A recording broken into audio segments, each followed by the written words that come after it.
You've come along at the right time for business with Madison Reedy. Hi, Madison. Hi, Lisa. I was quite keen to go straight to that sick monkey, though. That sounded cute. Laurie. Yes, you've got to tune in for Laurie a bit later. Really gorgeous pictures, and his carer tells an amazing story. So thanks for the promo, Maddie. Can't wait. But in business today, I can't keep up with these surveys. So you've got a business confidence survey out today.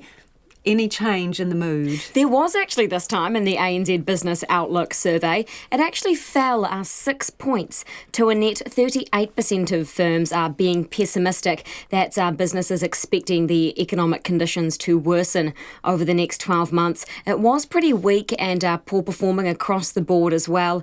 Businesses are more businesses are expecting their profit conditions to worsen. They're also expecting the ability to lend money, to borrow off banks, to get harder, particularly agriculture. In fact, no farmers at the moment are actually expecting it to get any easier to lend money off their banks. So the measure that we've got this time around is actually nearing levels that we saw when this current government was actually first appointed to lead.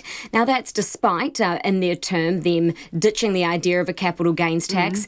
This is also despite the Reserve Bank making a cut to the official cash rate in May most recently, and also despite the Prime Minister's own Business Advisory Council, which she set up to help her tackle issues like low business confidence. Now, this means that businesses are worried about things other than that. Most notably, they're worried about the gloomy outlook, the big cloud that's hanging over our economy and, in fact, the world's economy at the moment.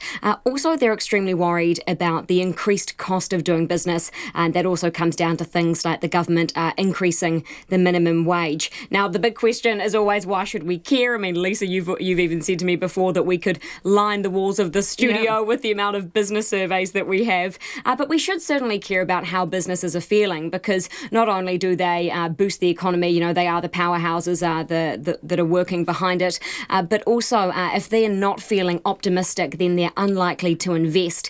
That means that they're not likely to train their staff and they're not likely to hire any more staff. Now, more economists looking at this survey result, they do reckon this is yet another sign that unemployment is going to tick up, and that won't be good news for the government, because they certainly like talking about historically low unemployment at the moment. Yeah, absolutely. Okay, so there's chatter about G20. Is the G20 summit, is that what everyone is clustered around the water cooler talking about, Madison?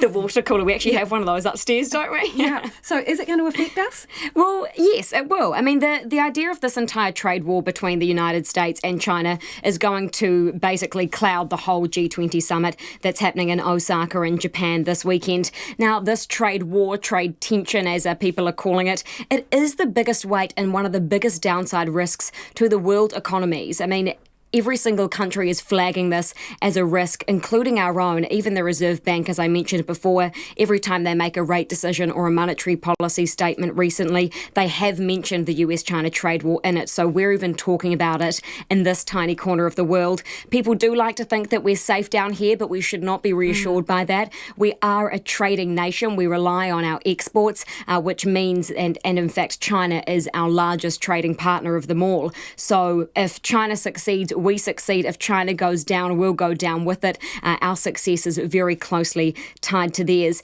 And also when it comes to KiwiSaver as well. In fact, the New Zealand super fund, the state-owned super fund itself, and most of our largest fund managers, which likely are in charge of most people's KiwiSavers, they do have their fingers in pies all around the world, particularly in big technology companies, your Google, your Apple, and your microchip companies, things like that, which will be the most impacted by these tit-for-tat tariffs that we're seeing around the world. Yeah.